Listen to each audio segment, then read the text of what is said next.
과연 다음에 선출되는 이 대통령 어디에서 일을 하게 될 것인가. 제가 지금 나와 있는 곳이 호수공원 교차로입니다. 이 교차로를 중심으로 이 일대에 210만 제곱미터가 국가 상징구역으로 지정될 예정입니다. 대통령실 세종으로 옮기는 거 그 위헌 아니야? 개헌해야 되는 거 아니야? 결론부터 말씀드리면 안 됩니다. 외부인 여러분 반갑습니다. 이석희입니다. 오늘 제가 나와 있는 곳 어딘지 아시겠나요? 오른쪽에 이제 넓은 호수, 뒤쪽으로는 이제 멋진 건물들, 저 멀리에는 이제 아파트들까지 보이는데 바로 대한민국 행정부의 중심 세종입니다. 세종특별자치시에 나왔는데 오늘 세종에 나온 이유 많은 분들이 이제 짐작을 하시겠죠. 이제 6.3 조기 대선의 막이 본격적으로 올랐습니다. 더불어민주당과 국민의힘 이제 경선 국면에 돌입했죠. 민주당에서는 3명의 후보, 국민의힘에서는 벌써 11명의 후보가 등록을 했고 제3지대에서도 많은 분들이 이제 대권을 위해서, 대통령 당선을 위해서 열심히 뛰고 계신데 과연 다음에 선출되는 이 대통령 어디에서 일을 하게 될 것인가, 대통령의 집무실이 어디가 될 것인가도 요즘 초미의 관심사죠. 많은 후보지들이 있습니다. 기존에 쓰던 용산이 있고 그 다음 이전에 쓰던 청와대도 있고 그 다음에 오늘 제가 나와 있는 이 세종에도 현재 대통령 집무실이 마련될 자리가 준비 중이거든요. 세종에 나왔으니까 과연 세종에 집무실이 생긴다면 어디에 생기게 될지, 그리고 세종에 과연 진짜로 집무실이 이전해 오는 게 가능할지, 이런 것들에 대해서 함께 알아보도록 하겠습니다. 자, 그래서 저희가 이렇게 멀리까지 세종에 온 이유, 과연 세종의 대통령 집무실이 어디에 들어설지 알아보기 위해서죠. 제가 지금 나와 있는 곳이 호수공원 교차로입니다. 이제 여러분들께 지도로 띄워드릴 건데 이 교차로를 중심으로 이 일대에 210만 제곱미터가 국가 상징구역으로 지정될 예정입니다. 국가 상징구역이라는 거는 뭐 이제 제도적으로 뒷받침이 되는 그런 건 아니지만 지자체별로 우리가 좀 중요하게 생각하는 곳, 이렇게 만들겠다라고 계획을 세워놓는 곳이거든요. 서울시 같은 경우에는 광화문부터 용산까지를 이제 국가 상징 거리로 조성하겠다, 뭐 이런 계획을 밝히기도 했습니다. 여기가 중요한 이유는 대통령 집무실 그리고 동시에 국회 세종의사당이 건립될 지역이기 때문입니다. 그래서 지금 뒤편으로 보이시는 요 펜스 쳐져 있는 땅 있죠. 지금 이제 오른편에도 있고 저쪽 편에도 있는데 이 두 개가 아직 이제 세종을 개발하면서 건들지 않은 유유지입니다. 유유지. 그래서 이 두 블럭 중 어느 곳 한 곳에 대통령 집무실이 들어설 예정입니다. 그리고 제 앞쪽으로 보이는 이쪽도 이제 펜스가 쳐져 있거든요. 여기가 이제 국회 세종의사당이 들어설 지역입니다. 그래서 이 호수공원 교차로를 중심으로 대통령 세종 집무실 그리고 국회 세종의사당이 동시에 들어설 그럴 구역입니다. 네, 그래서 아직 이 중에 어디가 구체적으로 부지인지 확정이 되진 않았지만 면적은 대강 이제 사이즈가 나왔어요. 이제 15만 제곱미터 정도라고 하거든요. 그럼 이제 평수로 따지면 한 4만 5천 평 정도 되는데, 비교를 좀 어떻게 하면 편하냐면 청와대가 현재 이제 개방이 돼 있어서 많은 분들이 좀 체험을 해보셨을 텐데 청와대 부지의 넓이가 25만 제곱미터입니다. 그리고 용산 대통령실은 아직까지 정확하게 정보가 공개가 되어 있진 않아요. 근데 어쨌든 청와대보다는 작은 수준이고, 그래서 세종 집무실도 청와대보다는 작은 수준으로 들어설 예정입니다. 그래서 여기에 만약에 15만 제곱미터 부지가 확정이 되면 어떤 게 들어서냐, 당연히 이제 대통령이 집무를 볼 곳, 그리고 대통령이 묵을 관저, 비서, 경호 인력들이 이제 일하는 곳, 그리고 이들이 쓸 숙소까지 동시에 다 같이 들어설 예정입니다. 근데 한 가지 이제 부족한 점으로 꼽히는 게 영빈관이 지금은 이제 계획이 되어 있지는 않다고 합니다. 이제 해외 VIP들이 오면 이제 우리나라의 이제 손님으로서 대접을 해줘야 되는 그런 상징적인 공간이죠. 기능적으로도 중요한 공간인데 그것까지는 아직 계획에 포함되어 있지 않아서 완벽하게 대통령 집무실, 대통령실의 역할을 하려면 영빈관까지도 포함이 돼야 되지 않냐, 뭐 이런 얘기가 있습니다. 부지 보시니까 어떠세요?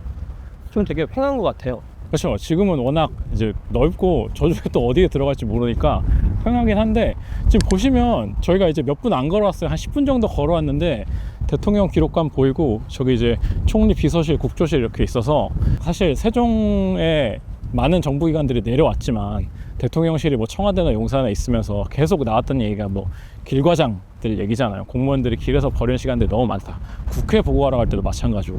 근데 진짜로 세종 집무실에 오게 되면 뭐 이제 보고하거나 이럴 일이 있을 때 걸어서 한 15분, 20분 이렇게 딱 환기 좀 하고 보고하기 전에 약간 그런 느낌으로 왔다 갔다 하기 되게 편하고 좋을 것 같긴 하네요. 저기 지어지게 된다면. 그리고 옆에 이제 아파트가 보이는데 또 부동산 채널이니까 아파트 얘기는 안 할 수가 없겠죠. 이거 시세가 좀 어느 정도 할 것 같으세요? 그래도 국민평에 한 7억 갈까요? 7억? 감이 확실히 좀 매부리 오래 하셔서 그런지 감이 좀 있으시네. 이게 한때 말 3단지 더샵인데 84제곱이 최근에 실거래가가 한 6억 4천만 원, 6억 중반대. 그리고 올해 초에 뭐 7억 1천만 원 이렇게 찍힌 것도 있었는데 이거는 좀 층수가 높은 것 같고, 보시면 세종이 확실히 이제 어쨌든 신도시로 만들어져 가지고 이렇게 테라스 하우스 같은 데들도 있고 확실히 좀 잘 만들어진 것 같아요. 이게 2013년에 지어진 한 500가구 정도 되는 단지고, 그래서 이 정도 되는 준신축이죠. 준신축 세종 아파트 84제곱의 가격이 최근에 그 정도 형성되고 있다. 그리고 사실 최근에 이제 세종 집무실 얘기가 나오면서 지역에 사시는 분들의 기대감도 좀 높아지고 있습니다. 집값이 오르지 않을까, 약간 이런. 자, 이게 지금 이제 청사 안내도죠. 저희가 지금 여기에 있고, 저희가 아까 봤던 아파트가 여기 있었고, 이제 여기 잘려 있는데 요쪽에 이제 이 아래쪽이 국회 세종의사당 자리고, 여기가 이제 대통령 집무실이 후보지로 있는 곳이라서, 그래서 여기 생기면 그냥 이렇게 쭉 와서 가는 거죠. 그래서 여기가 아까 국무조정실이었고, 여기가 이제 중앙동 뭐 기재부 행안부 있는 곳이고 쭉쭉쭉 이렇게 있습니다. 그래서 생기게 된다면 여기에 생겨서 상당히 이 길에서 버리는 시간을 줄일 수 있게 됐을 것 같다. 자, 이렇게 대통령실이 어디에 생길지를 살펴봤는데 아직 이렇게 질문하시는 분들이 계세요. 대통령실 세종으로 옮기는 거 그거 위헌 아니야? 개헌해야 되는 거 아니야? 이렇게 의문을 제시하시는 분들이 있는데, 결론부터 말씀드리면 아닙니다. 지금 상태에서도 2027년에 대통령 세종 집무실을 완공시키는 게 목표로 지금 계획이 착착 진행되고 있습니다. 헌법과 상관없이 대통령 집무실을 세종에 만들 수 있는 거고, 근데 어쨌든 국민적인 합의가 필요하고, 그리고 차기에 당선될 대통령의 의지가 무엇보다도 중요하다고 말씀을 드릴 수 있을 것 같아요. 2027년 목표라고 말씀을 드렸잖아요. 그래서 올해 이 설계를 위한 예산이 정부 예산안에 반영이 돼 있어요. 45억 원이. 그래서 빠르면 올해 6월 중으로 이 대통령실을 어떻게 설계할 것인지 이제 국제 공모가 나가게 될 예정입니다. 지금까지 계획으로 원래는 6월이었는데 지금 약간 정치 상황이 어쨌든 6월 3월에 대선이 실시가 되고, 그리고 차기 대통령이 어떻게 할지도 약간 좀 지켜봐야 되는 상황이기 때문에 이 공모가 약간 미뤄질 수도 있다고 해요. 그리고 아까 말씀드렸다시피 현재는 이제 세종집무실 혹은 제2집무실이라고 표현을 하는데, 지금 저기 지어질 곳을 사실 주집무실이 될 수도 있는 거거든요.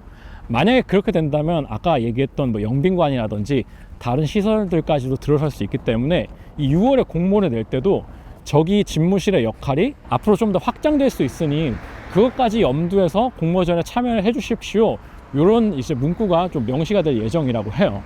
그래서 어쨌든 세종 집무실은 꼭 개헌이 필요한 사항이 아니다. 지금 상태에서도 할 수 있고 들어와서 주 집무실처럼도 쓸 수 있다. 이렇게 좀 정리를 할 수 있습니다. 그래서 대통령 세종 집무실은 2022년에 행복도시특별법, 그러니까 행특법이죠. 행특법이 개정이 되면서 이게 여야 합의로 개정된 사안이거든요. 그때 법이 개정이 되면서 지어지기로 이미 계획했던 사안이에요. 여야 합의라고 말씀드렸잖아요. 지금 이제 제 뒤로 국무총리 비서실, 국무조정실이 있는 정부 세종청사 1동이 보이는데, 전직 대통령들도 집무실을 세종으로 옮기겠다라는 의지를 상당히 많이 보여왔습니다. 윤석열 대통령, 뭐 문재인 대통령, 박근혜 대통령, 이명박 대통령. 그러니까 처음에 추진했던 건 어쨌든 노무현 대통령이었잖아요. 그 이후에 대통령들은 다 한 번씩 지금 저 뒤로 보이는 1동 4층에 있는 VIP 집무실이라고 있습니다. 이게 마련이 돼 있어가지고 저기서 다 한 번씩 국무회의를 주재를 했었어요. 그래서 앞으로 장기적으로 대통령실은 세종시대를 열겠다라는 이 의지를 다 이제 계승을 해왔던 거죠. 물론 뭐 이게 또 지금 선거철이고 다시 또 선거철에 여러 후보마다 세종 집무실로 대통령실을 완전히 이전하겠다라는 얘기를 계속 하고 있지만, 그래서 그게 제대로 실현될지는 지켜봐야 될 거지만, 그게 차츰차츰 나아가고 있다는 큰 흐름은 어쨌든 저희가 확인할 수 있는 그런 부분입니다. 그래서 현재 저기에 대통령이 집무를 볼 수 있는 공간이 마련이 돼 있어요. 그래서 지금 당장이라도 제2집무실이 생기지 않더라도 와서 업무를 볼 수 있는 간이 공간도 마련되어 있는 상태입니다. 자, 저희가 이제 세종에 부처를 출입하는 매경의 기자분들이 계시거든요. 이제 그 중에 저희 동기인 강혜선 기자님을 모셨는데, 왜 모셨냐? 실제로 이제 대통령실이 세종에 내려온다는 얘기가 계속해서 나오니까 공무원분들의 반응이 좀 어떤지가 궁금해서 모셨어요. 지금은 어디 출입이시죠? 네, 전 지금 보건복지부와 해양수산부 출입하고 있습니다. 지금 여기 지금 10동에 있는데 주변에서 이제 공무원분들 많이 계속 취재하면서 만나실 거잖아요. 네. 이런저런 얘기도 나누시고 뭐 대통령실 실제로 내려온다면 반응이 좀 어때요? 좋을 것 같다고 하세요, 다들? 사실 근데 대통령실의 경우에는 실국장도 크게 이렇게 직접 뵙는 경우가 많이 없기 때문에 대통령실이 내려오는 거에 대한 효과는 뭐 장차관급 정도는 좀 영향이 이제 있을 수 있다고 보는데 사실 실무자급에서는 크게 체감을 할까?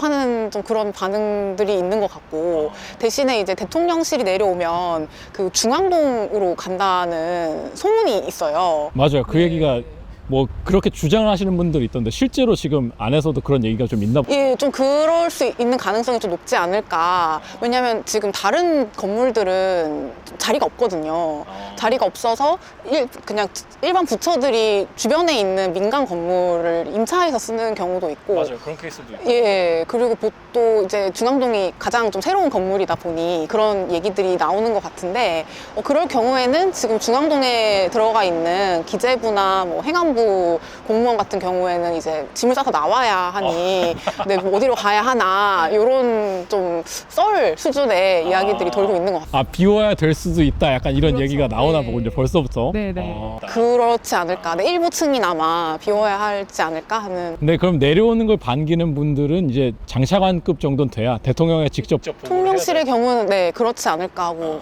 생각하고 있습니다. 근데 사실 만약에 국회까지 오게 되면 이제 뭐 실국장들도 좀 이제 혜택을 볼 수 있게 되는 거네요. 네, 국회가 사실 더 영향이 크지 않을까라고 뭐 국과장님들이나 아니면 특히 뭐 사무관님들은 얘기를 조금 더 하시더라고요.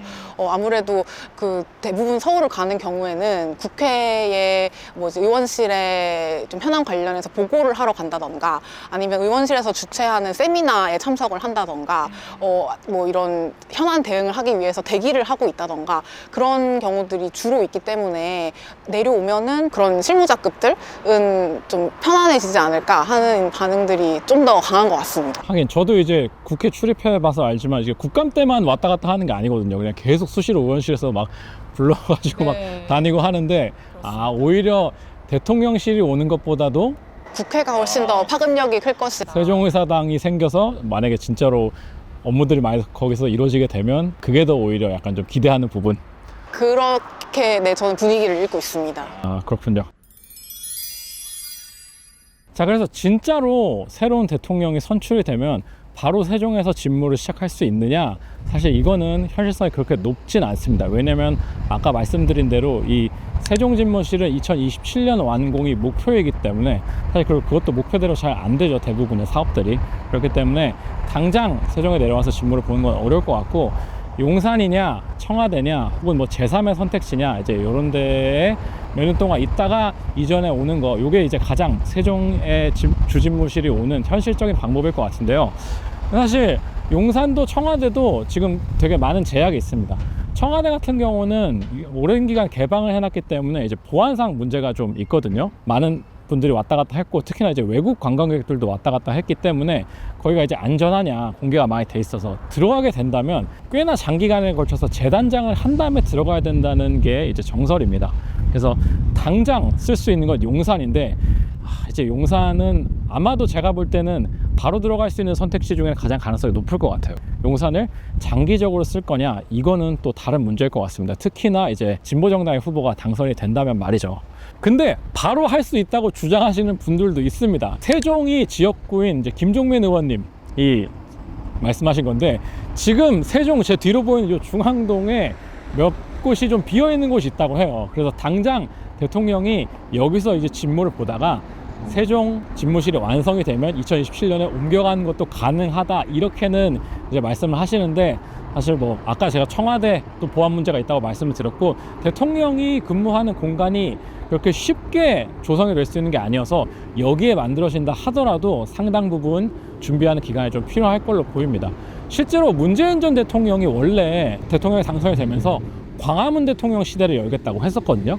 그래서 초기에는 청와대로 들어가지 않고 왜냐하면 청와대가 늘 비판받는 게 이제 틀어박혀 있는 구중궁궐 같다 이런 거였잖아요. 그래서 정부 청사 즉 경복궁역에 있는 거죠. 정부 청사에 임시 집무실을 마련한 다음에 이제 본격적으로 광화문 대통령실을 열겠다고 했었는데, 그 당시에 정부 청사에 임시 집무실을 마련하는 것도 보안상 문제 때문에 쉽지 않다, 뭐 이런 얘기가 나와서 끝끝내 무산이 된 바가 있긴 있습니다. 청와대 당장 쉽지 않고, 용산이 가장 가능성이 높지만 세종에 계신 분들은, 그리고 또 서울에 계신 많은 분들도 서울이 너무 복잡하다, 제발 좀 국회와 대통령실 지방으로 내려갔으면 좋겠다, 서울의 인구가 좀 줄어들었으면 좋겠다, 약간 이런 민심이 반영돼서인지 모르겠는데, 요즘 세종 이전과 관련된 기사들 댓글 보면 다들 세종으로 내려가야 된다, 이런 의견이 상당히 우세한 것 같아요. 사실 수도권 집중을 분산한다는 측면에서, 장기적인 측면에서 봤을 때는 옳은 방향이라는데 저도 사실 좀 공감이 되긴 합니다. 그래서 어쨌든 2027년이 됐든 혹은 뭐 그 다음이 됐든 세종에서 대통령 집무실 시대가 열리는 날이 하루빨리 오기를 기대를 해보겠습니다. 그럼 오늘 매부리 현장 탐방은 여기까지고요. 다음번에도 또 재밌는 이야기로 찾아뵙도록 하겠습니다. 감사합니다.